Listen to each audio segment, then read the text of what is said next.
Foods have festivals to celebrate them. Gilroy has its Garlic Festival. That's one of the greats. Central Valley Pizza Festival is held here in Lemoore annually. There are some weird ones. I'll just give you a couple that I ran into. Bug Fest. This entomophagia, I can't pronounce it. Ento, I know, has to do with insects, because when I went to UC Riverside, they had a huge entomology department. They studied, and they had like cockroaches that were 6 inches long. And they were in a container that was open, but they said they couldn't crawl out. It's a true story. So anyway, the Bug Fest. North Carolina Museum of Natural Sciences hosts 35,000 visitors each year, where they partake in Cafe Insectica, a pop-up restaurant where local chefs prepare insect delicacies like quivering waxworm quiche. And they sell out. This year's theme, stink bugs. Waikiki Spam Jam. This is a real thing, right? Hawaii is known for spam. Although it's a small state, its people consume more spam than any other state in the United States. To celebrate the Hawaiian bond to spam, they host a festival each year where local chefs prepare dishes like spam musabi and spam wonton. That's a real thing.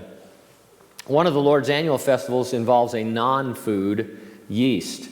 The first mention of yeast in the Old Testament, Exodus chapter 12. If you want to open your Bible there, you can. It's in conjunction with the second of Israel's annual feasts, the Feast of Unleavened Bread. Exodus 12:5, 7 days you shall eat unleavened bread. On the first day you shall remove leaven from your houses. For whoever eats leavened bread from the first day until the seventh day, that person shall be cut off from Israel. On the first day there shall be a holy convocation, and on the seventh day there shall be a holy convocation for you. No manner of work shall be done on them, but on that which everyone must eat, that only may be prepared by you. So you shall observe the feast of unleavened bread, for on this same day I have brought your armies out of the land of Egypt. Therefore you shall observe this day throughout your generations as an everlasting ordinance. In the first month, on the 14th day of the month at evening, you shall eat unleavened bread till the 21st day of the month at evening. For 7 days no leaven shall be found in your houses, since whoever eats what is leavened, that same person will be cut off from the congregation of Israel, whether he is a stranger or a native. You shall eat nothing leavened. In all your dwellings you shall eat unleavened bread. Now in the Bible, yeast goes by the name leaven. Leaven is mentioned 22 times in the Old Testament, 17 times in the New Testament. Yeast is a microorganism, part of the fungi family. I was going to say, the famous fungus among us joke, but you don't seem very happy tonight, so I'm going to save that till next time. Yeast digests sugar and excretes carbon dioxide and alcohol as a byproduct. Yeast cells multiply rapidly as long as there's enough sugar and the conditions of temperature and moisture are correct. When yeast is put in warm dough, it begins to digest the sugars and multiply, excreting carbon dioxide.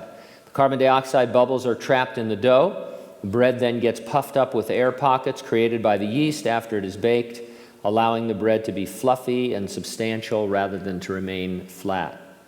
Although we love the benefits of yeast, it is an agent of decay. And because it has a decaying effect on living things, the Bible uses it as a metaphor for sin. And so leaven in the Bible is a metaphor for sin, yeast.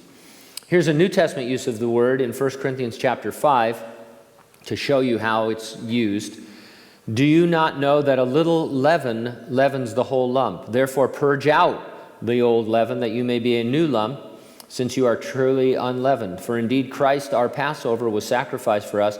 Therefore let us keep the feast, not with old leaven, nor with the leaven of malice and wickedness, but with the unleavened bread of sincerity and truth.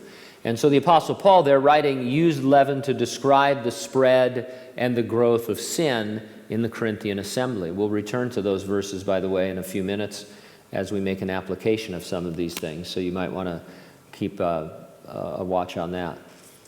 The Apostle Paul I already said that. If you were here for our last study, we looked at the Feast of Passover. It commemorated the night that the destroyer of the firstborn passed over those households that had applied the blood of the sacrificed lamb to their doorposts.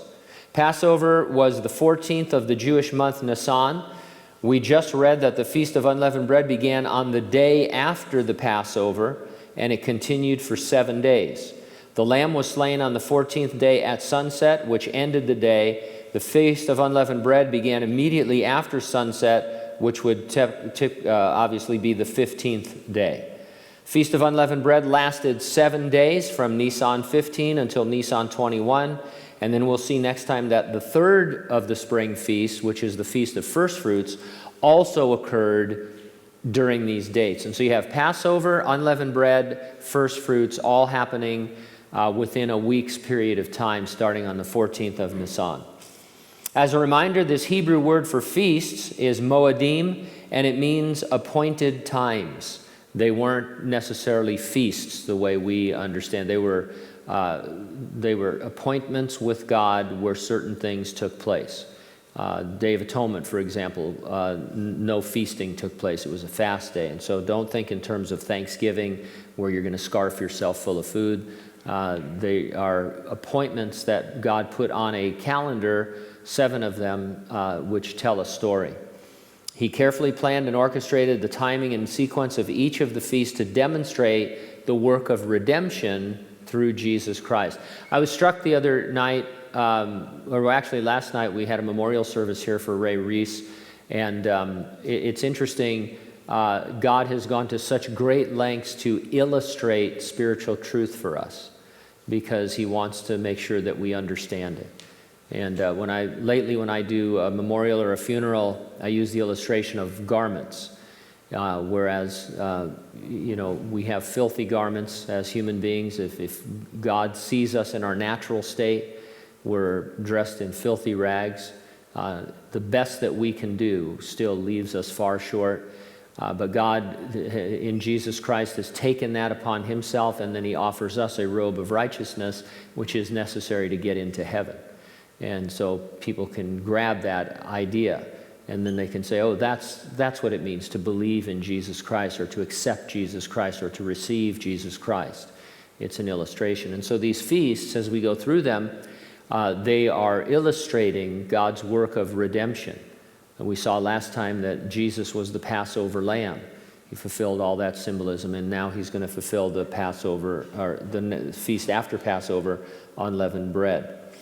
Leavened, as I said, symbolizes sin and decay, or the power of death, you might say. Jesus, God's Lamb, was killed and placed in the tomb on twilight of Passover. 2 things to note about Jesus. First, he had led a pure, spotless life that was unblemished by sin. We could say that his life was unleavened. Search though you may, you find nothing sinful in him. And so he alone among men, the God-man, lived a life that was free of spot and blemish. He was unleavened. Second, although in the tomb for part of 3 days and 3 nights, his body would not see decay. We would say that his body was unleavened. On the day of Pentecost, the Apostle Peter quoted David in Psalm 16:10, applying it to Jesus. He said, "You will not abandon my soul to Sheol, or let your Holy One see corruption," meaning decay. And so it was a shout out to unleavened bread. And so the fulfillment of the Feast of Unleavened Bread is Jesus buried after his crucifixion. The day before Passover was known as Preparation Day, the day one prepared for the feasts of Passover and unleavened bread. Of course, the lamb had to be prepared, but the houses were also cleaned as families searched for leaven. This included washing walls, boiling the cooking items, and washing clothes. And so this was you see, we read in Exodus 12, you could be cut off from Israel and thrown out of Israel if leaven was found. And so they went through and meticulously cleaned to prepare for these feasts. In 6 specific places, the prohibition on yeast is emphasized during this feast. 3 times in Exodus, once in Leviticus, and another time in Deuteronomy. There was no tolerance for disobedience in regards to this and keeping the house area free from leaven. Deuteronomy 16 says, "No leaven shall be seen among you in all your territory for 7 days, nor shall any of the meat which you sacrifice the first day at twilight remain overnight till morning. Exodus 13, unleavened bread shall be eaten 7 days, and no unleavened bread shall be seen among you, nor shall leaven be seen among you in all your quarters. Now, besides being prophetic of the sinless Son of God being placed in the tomb without being subject to decay, there are a few other lessons for us from the Feast of Unleavened Bread. The picture of searching your house for yeast, it's a great analogy or illustration for us of searching our lives for any hidden sin. Israel was to take the yeast and rid it from their midst, the same way we should rid our lives of sin. And so leaven was something tangible that they could find and get rid of. They would burn it if necessary. We need to find sin in our lives through asking God to search our hearts and then deal with what we find there. The Feast of Unleavened Bread was to remind Israel of the speed of their Egyptian deliverance, when the Lord passed over the land of Egypt and the firstborn died except for the house of Israel. Pharaoh was outraged and demanded Israel leave Egypt at once. They didn't have time to wait for bread to rise before they baked it. And so unleavened bread symbolized to them the hastiness of their exodus out of Egypt. In his second letter, the Apostle Peter exhorts believers to live the kind of lives that will hasten the return of Jesus. He meant lives that are set apart in service to the Lord, lives that are overcoming sin and the flesh. And so we need to be a hasty people when it comes to serving. Every time I use that word, I think of the Lord of the Rings. I'm sorry, I can't help it. But Treebeard, the Ent, they're very slow. They're not hasty. It takes them all day to just say hello. And so, but we don't have time for that. We're to be a hasty people when it comes to dealing with sin in our lives, get rid of it. There's plenty of power at the cross to deal with sin and get about the business of serving Him. Because in some sense, Peter said, we can speed up the coming of the Lord. We can hasten it. And that's a challenge to people. People always come up to me afterward and say, how's that even possible? That can't mean that. But I think it does. He says you live a life that will hasten the coming of the Lord. And the way I kind of have understood it over the years is that if you believe in an imminent rapture, that the rapture could happen at any moment, it's going to happen in conjunction with the last person getting saved in the church age. There's a statement that Paul uses in the book of Romans. He says, he calls it the fullness of the Gentiles. And so there's I don't know if it's a number or how God accounts for it, but there is a fullness of the church, of the Gentiles.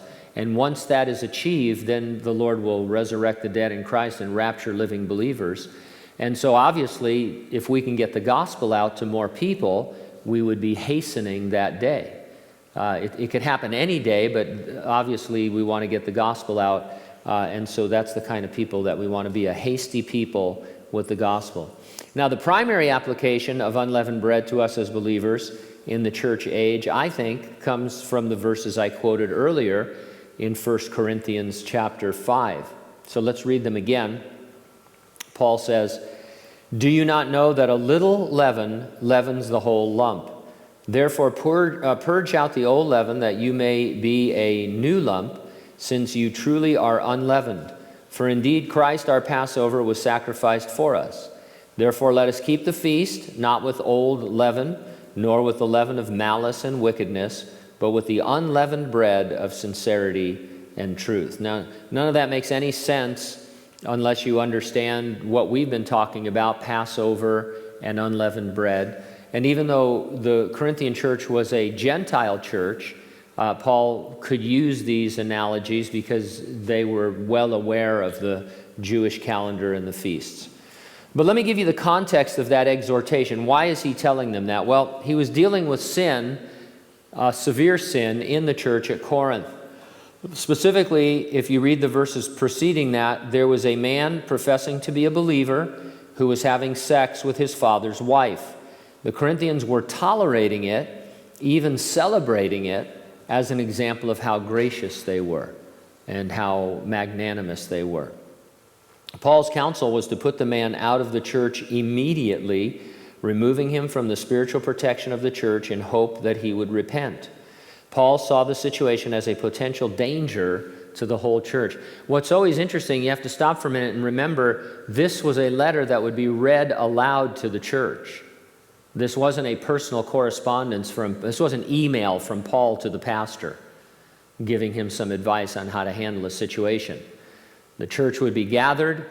They'd come and say, hey, we've received a letter from Paul, chapter 1, of course they didn't have chapters, but chapter 2, chapter 3, chapter 4. Now, concerning this situation, which this guy sitting right there is in, I want you to kick him out of the church right now and turn him over to the devil so that his soul may be saved. I mean, what do you think happened? Do you think they paused and said, let's take a break while we kick out our brother and obey what the Apostle Paul has to say? And this is heavy stuff when you think about it. I mean, it's heavy anyway, just the thought of it, but that it actually happened live is very interesting. And a lot of people say, well, wait a minute, Paul didn't go through the process of church discipline. You like air quotes? Sometimes I do air quotes. I haven't done air quotes in a long time. Church, air parentheses, that's something Gene invented. But Paul said, hey, or people say, hey, what about the process of church discipline? And you don't need to discipline somebody who's in blatant, obvious sin. It isn't a matter of going to somebody who's offended you. It's a matter of dealing with something that's so obviously sinful, it can be dealt with immediately. And so that's the background for what was happening with these verses. Paul said it's not just sin, but it's dangerous for the whole church. To show how dangerous tolerance was, Paul said a little leaven leavens the whole lump. And so he was thinking of this situation with this man and woman as leaven in the lump of the church. And just like yeast makes things rise and is a corrupting agent, if left alone and unchecked, it will spread. Not that specific sin, but other sins and the tolerance of other sins. It would work its way through their ranks like leaven in dough. And so it's very, very serious for the church. We see something similar as we track what I look at as the tolerance of the church over the years. All of us get involved to some extent in this. We call it being desensitized. We see or hear or are exposed to things that are out in the world, and we become a little bit desensitized to their sinfulness, ultimately accepting some of them. And so, we take our stand against sin and things that are sinful. The world is way over here, pushing its agenda, and we have a tendency to slide in that direction. We're still a lot better than the world. We're a lot holier than the world, but things that were once really bedrock for us in terms of what morality is can sort of soften and change too. And I'm not, picking on anybody. It's something that we all have to worry about. Let me give you an example, and I'll just give you a disclaimer right now. I don't know, I'm going to mention a television show in a minute, and I don't know that any of you watch this show, and so I'm not picking on anybody. It's just a great example. So here's an example. When I was growing up, it was a big deal for the Dick Van Dyke Show. How many remember?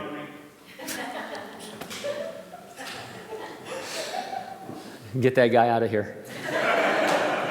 There's a big deal for the Dick Van Dyke Show to show Rob and Laura Petrie, a happily married couple, in their bedroom, wearing full PJs and sleeping in separate beds, merely talking to each other. And that was super risque for its time. Today I read on social media that Christians can't wait for Game of Thrones to start each new season. The Parent's Guide on IMDb says of Game of Thrones, sex is the driving force of this series. Full nudity occurs quite frequently throughout each season, including extended instances of exposed breasts, buttocks, and genitals, both male and female. Viewers can expect to see and hear graphic sex scenes, many of which take place in a brothel, as well as several scenes and situations of incest, rape, and sexual violence against women. So that's your Game of Thrones plot outline. So are we desensitized? Certainly, some people are, and I would say that we've become leavened in that situation, where there's no reason for Christians to be partaking of that kind of information. And so Paul would say, purge out the old leaven, as was the custom of Jews before the Passover to cleanse their homes from all leaven. So the church is to clean out immoral practices from its midst, starting just us individually, taking a look at our lives and thinking, hey, where have I moved? You know, that's Game of Thrones is starting in 10 minutes. So. I remember after I had been a Christian for a while, when we first got saved, we got rid of everything. I don't know if you guys went through that. You know, all the albums, all the books, all the everything. And then after a while, you start bringing those things back in. And sometimes you just have to take a fresh inventory and say, if I threw them away once, maybe I should throw them away again. And so we're not being legalistic. I don't want to, that's why I'm not talking about anybody. All of us have to make our own decision. Have it to yourself and to the Lord. But some things are pretty clear. I mean, you really shouldn't be watching other people have sex. I mean, I think that's pretty obvious. And so, I'm in really solid ground there, I think, by saying that, that's not the kind of thing that you want to do. But obviously there's gray areas. I can't tell you what music to listen to or not to. We're never going to do that. I'm just suggesting that the world exerts so much pressure on us. It's so hard to be in the world and not be of the world that we have a tendency to think, well, I'm not as bad as the world. I can do this. I have the liberty to do it. Some things, maybe yes, maybe no. Other things, Paul would say to the Corinthians, he'd say, okay, you can do it, but is it helpful? Does it advance your walk with the Lord? Is it helping you share the gospel? Just so every now and then, it's a good idea to look for leaven in your life and to try and deal with some of the things that have crept in that are really leading to a bad end. That you may be a new lump, he says. You are truly unleavened, for indeed Christ our Passover was sacrificed for us. By virtue of being in Jesus Christ, we're seen by God as unleavened. Our practice may be to indulge leaven from time to time, but our position is that of being unleavened. And so God says part of being saved by the Lamb of God who takes away the sin of the world is that you're unleavened. Your sin is forgiven. But in our actual practice, we sin from time to time. And so Paul says, purge out that leaven. And so we need to bring our practice under the authority of our position and live as that new lump. We have the Holy Spirit indwelling us to give us power over sin, to purge it from our lives, keeping us unleavened. He says, let us therefore keep the feasts. The feast surrounding leaven, of course, Passover and unleavened bread, and as we'll see, first fruits. Was Paul suggesting we celebrate these feasts? No. There are a handful of exhortations in the New Testament that tell us we are under no obligation to observe the feasts. I've given you some in previous weeks, but there's plenty. In the book of Acts, there's a church council, Acts chapter 15, the church council to determine whether or not Gentiles need to come under any portion or what portion of the law of Moses, which would include the feasts. And at the end of their talking, the Jewish believers who were in charge of the church at the time said, yeah, Gentiles have no bearing when it comes to the law of Moses or keeping it. They don't need to keep the Sabbath. They don't need to keep days or feasts. They just need to not offend Jews by eating things that were strangled and drinking blood and things that were prohibited, were offensive to the Jews. And so a lot of people, times people will go to these scriptures and say, well, it says that, but we really should keep the feast. And there's no but. If you want to celebrate Passover and unleavened bread, that's great, but they don't do anything for you, and we're under no obligation to do that. Something else to consider, once Israel was in the land, you remember we read this last week, the feasts were to be observed in Jerusalem at the temple. Originally, Passover was observed in homes, private homes, and then when it moved into Deuteronomy, God says, hey, when you get to the land, I want you to observe the feasts where my presence is, where my name is. And he meant in the temple, tabernacle first, then the temple at Jerusalem. And so you can't really keep the feast of Passover, the biblical feast of Passover, on an annual basis or unleavened bread. You can do something at home that's kind of, a commemoration, but you're not really keeping the feast anyway, because it can only be kept in Jerusalem when there is a temple, and there hasn't been a temple since 70 AD. And so to me, it's a moot point anyway in terms of keeping these feasts. We keep the feasts not by celebrating them on the calendar annually, but by applying them to our walk daily. We understand the symbolism and the typology and the representation, and we bring it into our life. So rather than keep the Feast of Unleavened Bread for 7 days once a year in September or October, we're to look for leaven in our lives constantly and get rid of it and live up to our position in Jesus Christ. We keep the feast spiritually by walking in their fulfillment. Amen?